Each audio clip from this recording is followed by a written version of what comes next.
Olá, sejam muito bem-vindos ao Health Shift. Hoje a gente vai mergulhar numa pergunta que é a base de todo o nosso trabalho.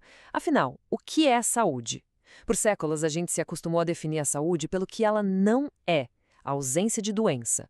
Mas e se a saúde for, na verdade, uma força ativa, uma potência que a gente pode e deve cultivar? É sobre como essa mudança de olhar pode transformar radicalmente a prática clínica que a gente vai conversar. Se esse debate é importante para você e para o seu trabalho, já segue o nosso canal para não perder nenhuma análise.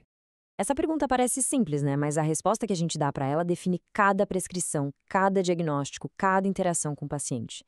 Hoje em dia, muitas vezes saúde virou uma coisa meio abstrata, estatística, um exame que volta com resultado normal. Só que nós, como profissionais da área, sabemos muito bem que um paciente com exames perfeitos pode estar muito, mas muito longe de ser saudável de verdade. Será que essa definição que a gente usa hoje, será que ela dá conta da complexidade da vida? É exatamente aqui que o jogo vira. A proposta é a gente abandonar uma definição que só reage, que foca em combater o que a gente não quer e passar a adotar uma visão proativa. Uma visão focada em construir aquilo que a gente mais deseja para os nossos pacientes. Uma vitalidade que seja robusta, que seja resiliente. Ok, para a gente entender a urgência dessa mudança, primeiro a gente precisa dar um passo atrás e desconstruir o modelo que nos trouxe até aqui. Como foi que a simples ausência de sintomas acabou se tornando o nosso principal sinônimo de saúde? A nossa visão de hoje não é uma verdade absoluta, sabe? Ela foi construída ao longo da história. Se a gente olhar lá para trás, desde Hipócrates, o foco sempre foi o corpo que já estava doente. Depois, com Descartes, o corpo virou uma espécie de máquina que precisava de conserto. Aí veio a Revolução Industrial, exigindo eficiência máxima, e no século XX, a indústria farmacêutica transformou essa lógica toda num modelo de negócio bilionário, totalmente focado em tratar sintomas e não em cultivar a vitalidade. E o mais irônico disso tudo é que essa crítica ao modelo não é de hoje. Lá em 1946, a própria OMS nos deu uma definição muito mais ampla, muito mais poderosa. Uma visão que, infelizmente, ficou muito mais nos artigos acadêmicos do que na nossa prática clínica do dia a dia. Mas, na prática, quais são os impactos reais de operar dentro dessa lógica tão reducionista? O que acontece quando um sistema inteiro é desenhado para apenas reagir aos problemas, em vez de preveni-los? Quando a gente foca só em eliminar o sintoma, a gente está, na verdade, ignorando a linguagem dele. Um sintoma não é um inimigo a ser combatido, ele é um mensageiro. Ele está sinalizando desequilíbrios muito mais profundos no estilo de vida, no estresse crônico, no ambiente, nas relações. Tratar só o que é visível é como tentar secar o chão sem fechar a torneira que está vazando. E o custo dessa abordagem é gigantesco. Pensem só nisso. De acordo com o British Medical Journal, até 30% das nossas prescrições poderiam ser substituídas por intervenções não farmacológicas, coisas como mudanças no estilo de vida, suporte psicossocial e com resultados até melhores. E não para por aí. A American Medical Association estima que 20% dos gastos com saúde nos Estados Unidos são simplesmente desperdiçados com tratamentos desnecessários, muitos deles gerados por uma cultura que busca incessantemente por diagnósticos em vez de cultivar saúde. Então, o ponto crucial aqui é que o problema é sistêmico. Do ponto de vista econômico, a gente gasta bilhões em intervenções reativas, enquanto a prevenção continua sobrefinanciada. Socialmente, a gente medicaliza a vida e enfraquece os laços comunitários. E no nível individual, a gente acaba criando uma relação de dependência e até de estranhamento com o próprio corpo. Certo. Acho que já entendemos bem o problema. Agora, vamos para a parte mais estimulante de tudo isso: a solução. Como é que a gente pode reconstruir o conceito de saúde sobre uma base totalmente nova? A grande virada de chave conceitual vem da salutogênese. Em vez de perguntar o que causa a doença, o sociólogo Aaron Antonovsky nos convida a perguntar o que gera saúde. O foco muda completamente, do déficit para os recursos, da fragilidade para a resiliência.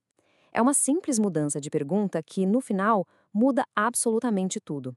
O filósofo e médico Georges Canguilhem resumiu isso de uma forma perfeita. Um organismo saudável não é aquele que nunca adoece, mas sim aquele que consegue se adaptar, oscilar e criar novos equilíbrios diante do que é imprevisível.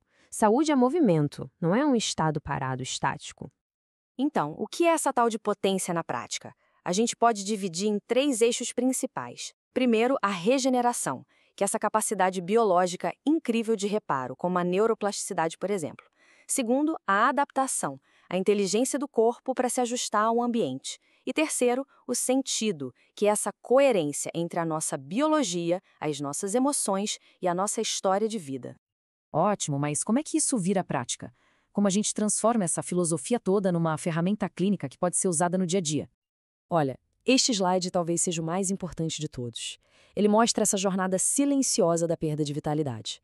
A medicina tradicional, focada no diagnóstico, só entra em cena aqui, ó, na fase 5, quando já existe um colapso. Olhem só quantas oportunidades a gente perdeu pelo caminho. Nas fases de 1 a 4, o corpo já estava dando sinais. Uma medicina orientada à potência atua exatamente nesse espaço, fortalecendo quem ainda está forte muito antes da ruptura acontecer. E como a gente pode, de fato, cultivar essa potência? Este mapa nos dá 6 dimensões que são clínicas e bem tangíveis. Nós estamos falando de algo abstrato, não. A potência relacional pode ser nutrida com cuidado em grupo, a rítmica com cronobiologia, a expressiva com terapias integrativas.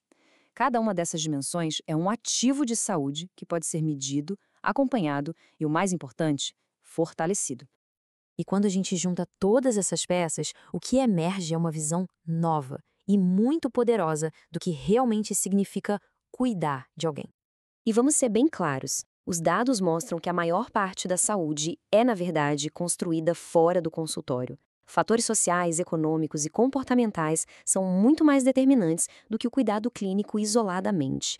Isso não diminui o nosso papel, muito pelo contrário. Isso expande a nossa responsabilidade para influenciar e integrar todos esses outros fatores no cuidado.